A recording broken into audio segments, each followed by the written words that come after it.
I hope you all are waiting for my new video, and I hope you all are well right now.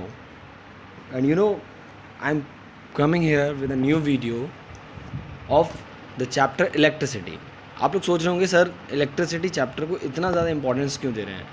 But the reason is that कि इस chapter के अंदर ना ये आपको कम से कम 8 number दिलाएगा बोर्ड्स के अंदर. कम से कम 8 नंबर का चैप्टर है जिसके न्यूमेरिकल और थियोटिकल दोनों पार्ट्स हैं. तो मैंने कुछ न्यूमेरिकल्स लास्ट वीडियोज़ में पोस्ट किए थे, उससे पहले तीनों वीडियोज़ में मैंने आपको थियोटिकल पार्ट कवर किया. और आज जो मैं न्यूमेरिकल्स डिस्कस करने वाला हूँ, these are very important numericals. तो firstly you focus on the numericals with my words. जो मैं एक एक स्टेप आपको बताता जा रहा हूँ ना, देखिए आपको मैं बता चुका हूँ कि पॉसिबल नहीं है कि मैं उस तरीके से एक एक न्यूमेरिकल्स कराऊँ, बट कुछ इंपॉर्टेंट न्यूमेरिकल्स हैं जो आपकी हर न्यूमेरिकल्स का सल्यूशन बन सकते हैं. ठीक है, तो पॉइंट आउट में जो चीज़ें करूँगा पॉइंटर के थ्रू, तो उन पर आप फोकस करेंगे, वे देखेंगे, तरीका देखेंगे किस तरीके से न्यूमेरिकल्स कराए जा रहे हैं. ओके, तो without wasting your time, I hope you will enjoy this video. Okay, so take your notebook and your pen in your hand and let's start. So numerical number 1, और ये सारे numericals higher order thinking skills पे हैं. तो बच्चों घबराना नहीं है, कुछ बस बेसिक फार्मूलाज याद रखना है. मैं एक फार्मूला का पिक्चर भी अपलोड कर दूंगा, या मैं फार्मूला आपको सेंड कर दूंगा ऑन द ग्रुप और ऑन माई वेबसाइट और on my YouTube channel. Okay, so let start. Numerical number 1. Rohit has 2 conductors of resistance R1 and R2. Rohit एक बच्चा है जिसके पास R1 और R2 नाम के 2 कंडक्टर्स हैं, मतलब रजिस्टर्स हैं ultimately, such that their net resistance in series and parallel combination are 60 ohm and 10 ohm. तो बच्चों हम लोग सीरीज़ के लिए क्या फॉर्मूला जानते थे? R = R1 + R2 + R3. तो यहाँ पर आपको कॉम्बिनेशन का इक्विवेलेंट रेजिस्टेंस दे रखा है, मतलब R दे रखा है, आपको R1 और R2 नहीं पता. ठीक है, 2 कंडक्टर्स हैं ना, तो R1 R2 नहीं पता आपको, और वहाँ पे भी आपको R दे रखा है पैरेलल में. 1/R = 1/R1 + 1/R2 हम लिखते थे. ठीक है, कोई घबराने वाली बात नहीं है. तो find the resistance of each conductor. तो जैसा कि आप देख पा रहे हैं, मैंने सोल्यूशन बहुत क्लियरली आपको दिया हुआ है कि गिवन है कि R1 R2 सीरीज़ में और गिवन है R1 और R2 पैरेलल में. तो पहले इन सीरीज़ का फॉर्मूला हम क्या जानते हैं? R1 + R2 = 60 ओम. यस और नो? जानते हैं. और पैरेलल में हम लोग क्या जानते हैं? 1/R = 1/R1 + 1/R2. चलिए मैं ब्राइटनेस थोड़ी और तेज़ कर देता हूँ. चलिए अब देखिए, तो 1/R = 1/R1 + R2. यहाँ से 1/R = क्या हो गया? एलसीएम लिया R1 R2 R1 + R2. मैं इस पॉइंट की बात कर रहा हूँ, ध्यान दीजिएगा. ठीक है, यहाँ पर मैं बात कर रहा हूँ. इसके बाद हम लोग यहाँ आ गए, R = R1 R2/R1 + R2. Reverse हो जाएगा. अब R1 + R2 की वैल्यू आपको क्या दी हुई है बेटा? आपको ये दी हुई है R1 + R2 की वैल्यू. आपने उठाया और यहाँ डाल दिया. जब पुट किया आपने यहाँ पर, R1 + R2 की जगह क्या आ गया? 60. तो R1 R2 की वैल्यू आ गई 600 ओम. तो बच्चों हम लोग एक चीज़ जानते थे, क्लास 9th के अंदर हमने पढ़ी थी, तो a - b का होल स्क्वायर = a + b का होल स्क्वायर - 4ab. यस और नो? यस. तो हमने a1 - b की जगह R1 - R2 का होल स्क्वायर रखा, a + b की जगह R1 + R2 का, और 4R1 R2. तो आप देख सकते हैं यहाँ से R1 - R2 की वैल्यू मैंने आपको निकाल कर दिया है. ठीक है बेटा, यहाँ से जब R1 - R2 क्या निकल कर आया? ये आया 1200 ओम स्क्वायर, और R1 - R2 निकल के आया 34.64. जब अंडर रूट आप लोग निकाल लेंगे. अब आपके पास R1 + R2 था, ये रहा आपके पास R1 + R2, और आपके पास अब R1 - R2 मिल गया आपको. ठीक है, तो आपने जब दोनों को सॉल्व किया, ठीक है, जब सॉल्व किया जो कॉमन है, सेम टू हैं, उनको काटा, और जो अलग अलग हैं उन दोनों को जोड़ा, और आपको ये आ गया R1. इसको उठाओ, किसी भी एक क्वेश्चन में पुट कर दो, सॉल्व कर देंगे तो R1 R2 की वैल्यू निकल आएगी. मेरे ख्याल से इसमें कोई बड़ा टास्क नहीं था, अगर आपको कैलकुलेशन करना आता है तो. Is it clear? तो इस तरीके के कई न्यूमेरिकल्स आ सकते हैं बेटा, जहाँ पर आपको R1 R2 R3 वगैरह की वैल्यू दी हो, ना दी हो, और R1 और R2 और R3 की वैल्यू निकलवाई हो. तो ट्रिक से आपको निकालना है, इसीलिए मैंने कहा ना हायर ऑर्डर थिंकिंग स्किल्स. अगला क्वेश्चन देखिए. Rahul has made some arrangement of the bulb with the cells as shown in figure below. He observed that the bulb A glows brightest, whereas the bulb C and bulb D are fainter. मतलब आप समझ रहे हैं? Question समझिए पहले. राहुल ने कुछ arrangements बनाया बल्ब का या सेल्स का. ठीक है, सेल्स के साथ अरेंजमेंट लगाया बल्ब को. ठीक है, लगाते हैं ना बच्चे, खेलते हैं बल्ब वगैरह लगाते हैं. तो उसने क्या किया कि जो बल्ब A था वो ब्राइटेस्ट ग्लो कर रहा था, जबकि बल्ब C और D हल्का ग्लो कर रहे थे. ठीक है, और जो सेल को कनेक्टेड किया है, अब वो कह रहा है is in the same way as they connected in circuit. मतलब आप समझिए, you observe that the bulb A glows brightest whereas the bulb C and D are fainter even though the cell connected in circuit A, अभी मैं दिखाऊंगा आपको, is in the same way as the connected in circuit C, also the bulb B does not glow, can you give the reason behind as observation. चलिए question में देखते हैं, पहला देखिए, दूसरा देखिए और तीसरा और चौथा देखिए, ठीक है। 4 देख रहे हैं आप बल्ब, तो अब मेरे को तीनों में दिख रहा है बेटा कि जो बल्ब है ना ए वाला, वो ब्राइटेस्ट क्यों ग्लो कर रहा है, देखिए डायरेक्टली बैटरी से कनेक्टेड है इसलिए डायरेक्टली ग्लो कर रहा है। जबकि यहाँ देखिए, यहाँ आपने एक रेजिस्टेंस लगाया हुआ है बीच में, देख रहे हैं आप, यहाँ पर आप देखिए, मैं इसकी बात कर रहा हूँ, ये आप देख रहे हैं, यहाँ पर जब आपने रेजिस्टेंस लगा दिया तो क्या बल्ब ब्राइटेस्ट ग्लो करेगा? ऑब्वियसली बात सर, रेजिस्टेंस का मतलब होता है करंट को रोकने वाला, तो क्या ब्राइटेस्ट ग्लो करेगा? इस रेजिस्टेंस की वजह से नहीं करेगा। जबकि बात समझ में आ गई, because in the circuit the potential of the series combination of 2 cell is going to the single bulb, इसकी बात कर रहा हूँ, दोनों का पोटेंशियल एक में जा रहा है तो वो अच्छे से ग्लो करेगा। इसमें रेजिस्टेंस आ गया, बी वाले में ग्लो ही नहीं कर सकता वो, ठीक है, उतने अच्छी तरीके से, क्योंकि वहाँ पर देखो, सॉरी ये रेजिस्टेंस नहीं है और ये स्विच है, ये ओपन स्विच है। ओपन स्विच का मतलब क्या हो गया बेटे? ओपन स्विच का मतलब हो गया वहाँ पे करंट जाएगा ही नहीं। और तीसरे वाले में देखो जरा, तीसरे वाले में देखो, तीसरे वाले में ग्लो फिर से करेगा, सी और डी दोनों ग्लो करेंगे, बट क्यों करेंगे? क्योंकि इसमें करंट बढ़ जाएगा। बात समझ में आ गया? सी में कुछ जाएगा पार्ट, डी में कुछ पार्ट जाएगा, जबकि ए में दोनों बैटरी का करंट एक ही में जा रहा था। Is it clear? कोई डाउट तो नहीं है? चलिए अब आते हैं, थोड़ा कंसेप्चुअल है क्वेश्चन बेटा, थोड़ा ध्यान दीजिएगा, ठीक है। Question number 3, Sushil bought a microwave oven of 600 what 220 volt, can you calculate the number of electrons passing पर मिनट थ्रू इट। तो पावर कितना दिया हुआ है आपको? 600 वॉट, वोल्टेज कितना दिया हुआ है? 220 वोल्ट, टाइम ऑफ फ्लो कितना दिया हुआ है? 1 मिनट। क्लियर है ये बात? ई कितना हम जानते हैं? 1.6। हमको क्या निकालना है बेटा? नंबर ऑफ इलेक्ट्रॉन्स, मतलब एन की वैल्यू। तो सब लोग जानते हैं P is equal to V I, तो I इज इक्वल टू क्या होता है? P upon V. हम लोगों ने सॉल्व किया, I निकाला, I is equal to Q upon t, सब लोग जानते हैं, I is equal to Q upon t निकाला, मैंने निकाल दिया। इसके बाद Q बराबर क्या जानते हैं आप लोग? फर्स्ट मैंने लिखवाया था आपको क्वांटिनाइजेशन ऑफ चार्ज में, Q बराबर NE। जब भी आप न्यूमेरिकल करें अपने फॉर्मूलेस को अपने साथ रखें, तो Q इज इक्वल टू क्या होता है? NE। तो Q is equal to NE हो गया, तो N इक्वल टू यहाँ से क्या हो गया बेटा? यहाँ से अगर आप क्रॉस मल्टीप्लाई करोगे, इस फॉर्मूले की बात कर रहा हूँ, तो N into E is equal to किसके? I into T. तो N इंटू ई, ई नीचे चला जाएगा, सॉरी N ई नीचे चला जाएगा। आपने सॉल्व किया तो N की वैल्यू कितनी आ गई? 102.375 इंटू 10⁻19। बात समझ में आ गई? इतने इलेक्ट्रॉन्स का ट्रांसफ़र होगा या इतने इलेक्ट्रॉन पास होंगे पर मिनट में। नेक्स्ट देखिए, a 60 watt bulb and 80 watt bulb are operated at 220 volt, मतलब एक 60 वॉट का बल्ब है और एक 80 वॉट का बल्ब है जो ऑपरेट किया जा रहा है 220 वोल्ट में। अगर दोनों बल्ब्स को मैं कनेक्ट कर दूं सीरीज़ में, ध्यान दीजिएगा, किस में कनेक्ट कर रहे हैं? सीरीज़ में, with 440 volt line, 440 volt line, then what is the current flowing through the circuit, which bulb is fuse first and why. चलिए सबसे पहले पावर दोनों की दी हुई है, वोल्टेज दिया हुआ है, तो दोनों में करंट अगर मैं निकालता हूँ सी वाले में, सी वाला बल्ब ये रहा, डी वाला बल्ब ये रहा, मैंने करंट निकाल लिया सी वाले में, मैंने करंट निकाल लिया डी वाले में, कोई दिक्कत? दोनों का रेजिस्टेंस निकाल दिया अलग अलग, क्योंकि उसने कहा है सीरीज़ में कनेक्ट करना है। किस में कनेक्ट करना है? सीरीज़ में। Now both the bulbs are connected in series, तो रेजिस्टेंस कितना हो जाएगा? इतना हो गया। तो करंट कितना हो गया? I is equal to 0.31 ampere. भाई दोनों को करंट कितना मिल रहा था? एक को मिला था 0.27, एक को मिला था 0.36। इसको कितना चाहिए? 36। इसका मतलब अगर इसमें 31 आ जाता है तो इस पर कोई फ़र्क नहीं पड़ेगा, लेकिन इसमें कितना है? 0.27। अगर इसमें 0.31 आ गया तो ये बल्ब क्या हो जाएगा? या तो बस्ट हो जाएगा, इसमें आग लग जाएगी। जब पावर ज़्यादा हो जाती है तो इसमें क्या हो जाएगा? आग लग सकती है। इसलिए कौन सा बल्ब फ्यूज़ हो जाएगा? सी वाला।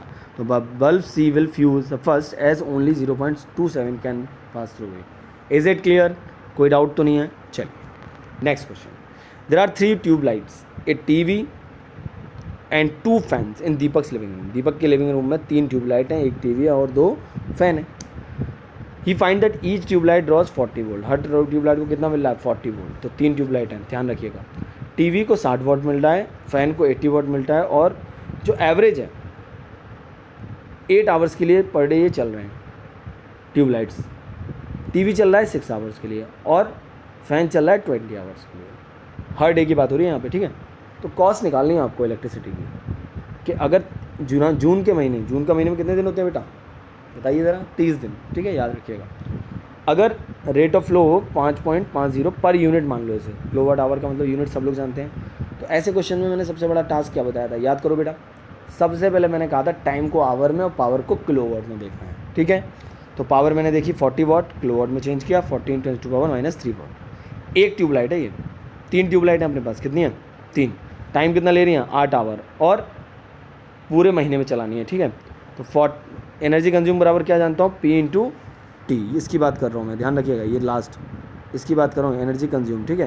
तो 40 × 10⁻³ × 8, तो यहाँ से पावर निकल आया, पर डे की बात हो रही है।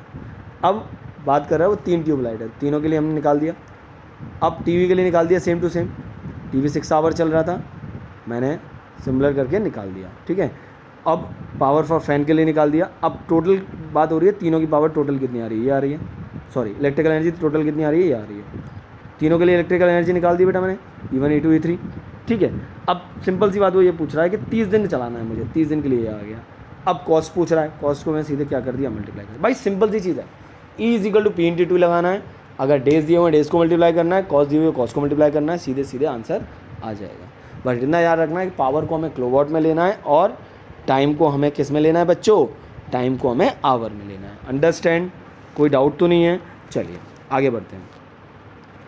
अब Amit finds that the 2 metal wires, ये बहुत अच्छा क्वेश्चन है बेटा, रेजिस्टिविटी से रिलेटेड है। 2 metal wires of different length and different areas of cross section are kept in the laboratory as shown below, which wire has great resistance and Y.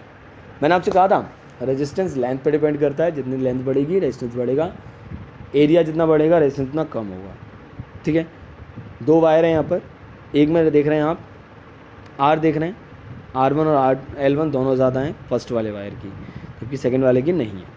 तो सबसे पहले आपको क्या पूछा उसने, आपको क्वेश्चन में पूछा क्या, ये बात करते हैं हम लोग। उसने कहा है विच वायर हैज़ ग्रेट रेजिस्टेंस, तो ग्रेट रेजिस्टेंस ऑब्वियस सी बात है किसका होगा, या तो जिसकी लेंथ ज़्यादा हो और रेजिस्टेंस लेंथ ज़्यादा हो और एरिया क्या हो, कम हो। तो चलिए चेक करते हैं।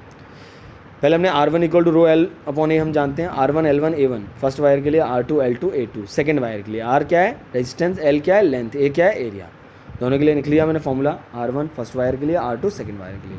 अब रो क्या मान ली मैंने, रेजिस्टिविटी, सेम मेटल है तो resistivity depends on the metal, मैंने हमेशा कहा है। L1 आपको दिया हुआ है, R1 आपको दिया है, यहाँ से रेजिस्टेंस का निकाल लूँगा मैं। सेम टू सेम R2 के लिए मैं निकाल दूंगा बेटा, दोनों का देखूंगा रेशियो करके, रेशियो कितना आ रहा है, R1/R2 = 1.2। इसका मतलब जो R1 है वो ग्रेटर है किससे बेटा, ऑब्वियस सी बात है, देखो R1 ग्रेटर है किससे, R2 से, और जब R1 ग्रेटर है बेटा R2 से तो ऑब्वियस सी बात है क्यों ग्रेटर है, क्योंकि अगर आप इसको क्रॉस मल्टीप्लाई करते हो बच्चों, इसकी बात कर रहा हूँ मैं, अगर आप इसको क्रॉस मल्टीप्लाई करते हो तो R1 = क्या हो जाएगा 1.2 R2 हो जाएगा या नहीं हो पाएगा, बात समझो मेरी, क्या हो जाएगा R1 = 1.2 R2। तो ये इसका मतलब R1 ग्रेटर हो गया किससे, R2 से। क्लियर हो गई ये बात। चलिए अब सुनिए नेक्स्ट में हम क्या बात कर रहे हैं, अगला question. Dilip connected 2 bulbs of 100 watt and 60 watt are in parallel with 220 volt supply, determine the current drawn from the supply and. Very easy, कोई घबराने वाली ज़रूरत नहीं है, आपको पैरेलल में कनेक्ट करना है। किसमें, पैरेलल में। क्या पैरेलल में कनेक्ट करने की ज़रूरत पड़ेगी, नहीं सर, करंट जो होता है पैरेलल में अलग अलग होता है, अगर यहाँ सीरीज़ होता तो क्या होता, करंट एक जैसा होता है। इज़ इट क्लियर, अगर यहाँ इसकी जगह इसमें सीरीज़ लिखा होता तो सीरीज़ में तो करंट क्या होता है बच्चों, सेम होता है, जबकि पैरेलल में करंट क्या होते हैं, अलग अलग होते हैं। क्लियर है, तो फॉर्मूला हम लोग जानते हैं I = P/V, दोनों के लिए अलग अलग निकाला, टोटल करंट मैंने निकाल के उसको दे दिया। इज़ इट क्लियर, बहुत ईजी जाना है यार, ईजी। चलिए ठीक है, ईजी जाना है। अब अगले क्वेश्चन पे आइए। अगले क्वेश्चन में भाई मयंक आ गया, ठीक है। नेटवर्क है फ्यू रेजिस्टेंस का शोन किया गया है, ये रहा, मैं बहुत आराम से जाऊँगा। Mayank want to find R its equivalent resistance, can you help me out. Yes मैं करूँगा भाई साहब आपकी हेल्प, हम सब करेंगे।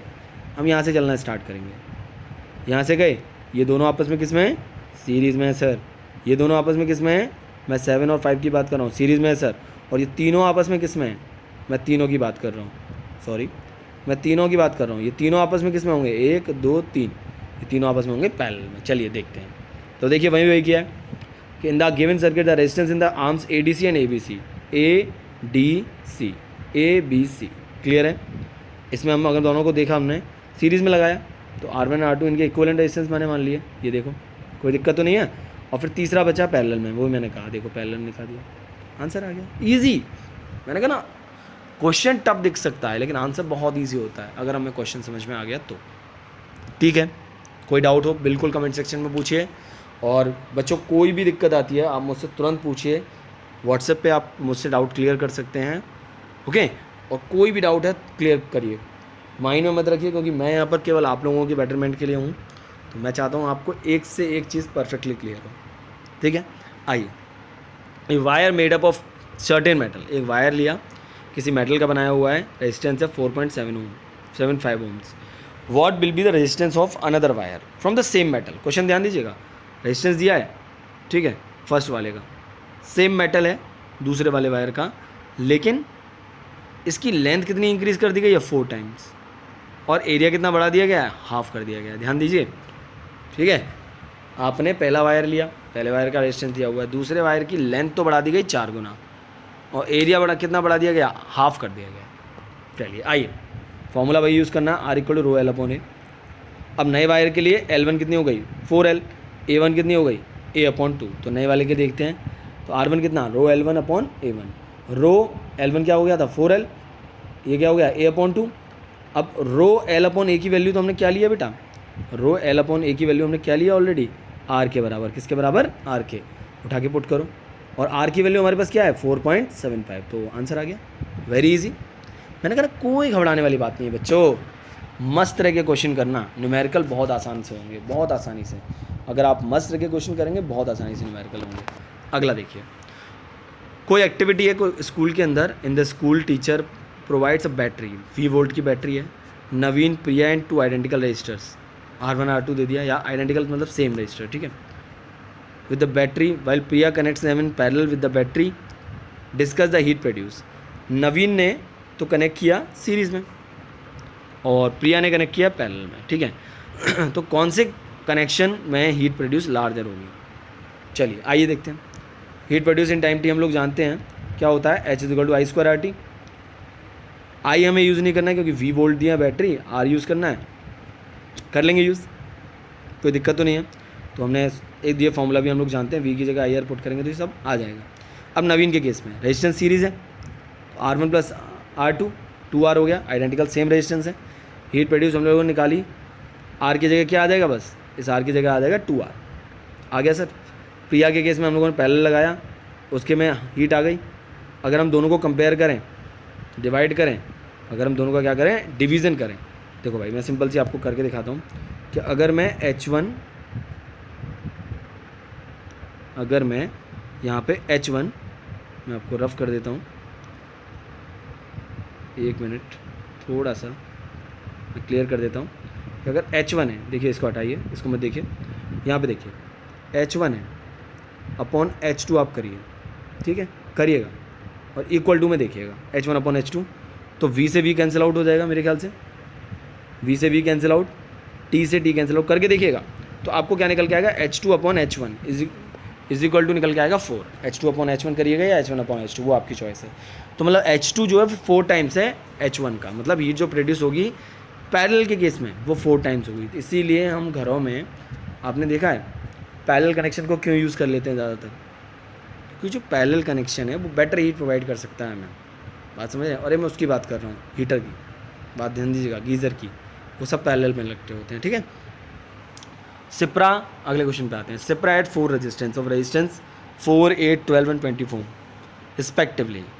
हर teacher asked her to get the resistance of 40 ohm, very important question, 22 ohm और 38.6 ओम।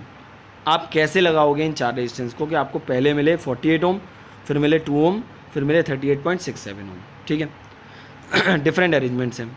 अब मैंने पहले ये सोचा, पहले मैं सबको सीरीज़ लगा दूँ, तो देखो जब मैंने सबको सीरीज़ लगाया तो 4 और 8 12 और 8 12 24 और 24 48। क्या हमें ये चाहिए, क्या हमें ये चाहिए, यस सही चाहिए, तो पहला टास्क सॉल्व हो गया। फिर मैंने पैरेलल में लगाया, चारों को लगाया, यस 2 चाहिए हमें, देखिए 2 भी चाहिए, चारों को लगा दिया। लेकिन अब सीरीज़ भी लगा दिया, पैरेलल भी लगा दिया। अब आपको क्या करना पड़ रहा है, अब मिक्सड लगाएंगे आप, या तो 2 सीरीज़ में 2 पैरेलल में, या 3 सीरीज़ में 1 पैरेलल में, या 1 सीरीज़ में 3 पैरेलल में। चलिए देखते हैं। जब मैंने लगाया तो मैंने देखा 2 पैरेलल में लगाए मैंने 4 और 8 के, और बाकी 2 सीरीज़ में लगाए। जब मैंने ऐसा किया तो इन दोनों को पैरेलल में लगाया, पैरेलल में लगाया तो ये आया, जब मैंने इन तीनों को सीरीज़ में लगाया तो ये आया। क्लियर है, कोई डाउट तो नहीं है? वेरी इजी मैंने किया है सारी चीज़ें। आप दिमाग पर सोचिए कि भाई कौन कौन से तरीके हम अपना सकते हैं, ईजिली हम कैसे कर सकते हैं। You understand? प्रेशर नहीं लेना है माइंड पे, बहुत ईजिली आपको ये सोचना है कि यस अभी मैंने अब ये लगाया, चलो कोई बच्चा हो सकता है इन दोनों को पैरेलल में लगा दे, इन दोनों को पैरेलल, तो प्रैक्टिस ही तो होगी उससे। Eight the end of the story आपको आंसर ज़रूर मिलेगा। क्लियर है ना ये बात? चलिए अब देखिए, Kara wants to know that in the given graph which has more resistance. कितने लोग जानते हैं वी अपॉन आई का स्लोप क्या होता है? आर ही होता है। तो आर जितना ज़्यादा स्लोप, जो ए का स्लोप है मुझे ज़्यादा लग रहा है, देख रहे हैं आप, इसका मतलब ए का रेजिस्टेंस ज़्यादा होगा बी से। क्लियर है ये बात? क्या कहा मैंने कि जो ये स्लोप है ये किसको बताता है?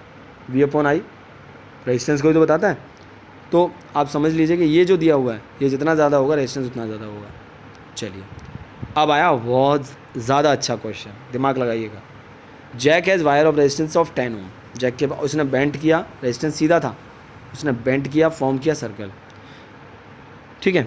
He had to determine the effective resistance between the 2 points at the end of any diameter of the circle. ये यहाँ कनेक्ट किया। Can you help me out to find the answer? बिल्कुल, उसने बेंट ही तो किया है, 5 यहाँ लगाया, 5 यहाँ लगाया, क्योंकि आप जान लीजिए रेजिस्टेंस जो है लेंथ के डायरेक्टली प्रोपोर्शनल होता है। तो हाफ हाफ करोगे तो हाफ हाफ रेजिस्टेंस निकल कर आएगा, तो मतलब लेंथ भी आधी हुई तो रेजिस्टेंस भी आया हुआ आधा हुआ, तो टोटल रेजिस्टेंस कितना आ जाएगा? 1/RP। जब ऐसे कनेक्ट किया तब की बात कर रहा है वो। क्वेश्चन समझ लो कि जब सर्कल में जोड़ना उसने और अब 2 डायमीटर्स के पॉइंट जो आए तो अब उसने कहा कि इन दोनों का रेजिस्टेंस कितना होगा। क्लियर है? तो 1/RP कितना निकल के आया? ये आ गया। कोई डाउट तो नहीं है? बिल्कुल कोई डाउट नहीं है। चलिए, Danish and Alex about the direction of electric current and the direction of electrons, ठीक है। ही replied that they both flow in the same direction but he was wrong. Danish और एलेक्स ने इलेक्ट्रिक करंट को देखा और डायरेक्शन ऑफ इलेक्ट्रॉन्स को देखा। क्या कितने लोगों को convection, direction of convection current याद है कि इलेक्ट्रॉन की डायरेक्शन हमेशा करंट के अपोज में होती है? ये मैं बता चुका हूँ, तो इसका आंसर ये होगा, ठीक है। Charles was reading a book sitting and under a table, her mother switched on the geyser, instantly the light from the bulb get dimmer from a moment, he was shocked by it is so. बताइए क्यों हुआ? क्योंकि जो geyser है वो ज़्यादा light consume करेगा और जो बल्ब है वो कम लाइट कंज्यूम कर रहा है, तो ज़्यादा लाइट किसने अपनी तरफ अट्रैक्ट खींचा? फ्लो ऑफ इलेक्ट्रॉन्स उधर की तरफ ज़्यादा हुआ। इसका मतलब आपको इसको अपने वर्ड्स में लिखना है, ठीक है। Sam asked Stanley to find in which the below given cases the bulb will grow brightest where the bulb used in the all the circuits are same and the batteries. ये सारे questions आप लोगों को कर रहे हैं, ठीक है। मैं आपको हिंट दे रहा हूँ बस हल्की हल्की, सारे क्वेश्चंस आप लोगों को कर रहे हैं। I hope you enjoy this video. और ये सारे क्वेश्चन में अगर कोई भी दिक्कत आती है आप मुझसे बिल्कुल पूछ सकते हैं, आप लोग फ्री हैं उस चीज़ के लिए। और बच्चों, यहाँ तक इस चैप्टर में ये जितनी वीडियोस मैंने दी हैं, अगर आप इतनी वीडियोस को कर लेते हो तो आप 101% एक भी मार्क्स आपका इन क्वेश्चंस के अंदर नहीं कटेगा। Okay, thank you so much, have a good day, and जल्दी हम अपने नेक्स्ट वीडियो के साथ of magnetic effect of current नया चैप्टर के साथ हाजिर होंगे आप लोगों के साथ। Thank you so much.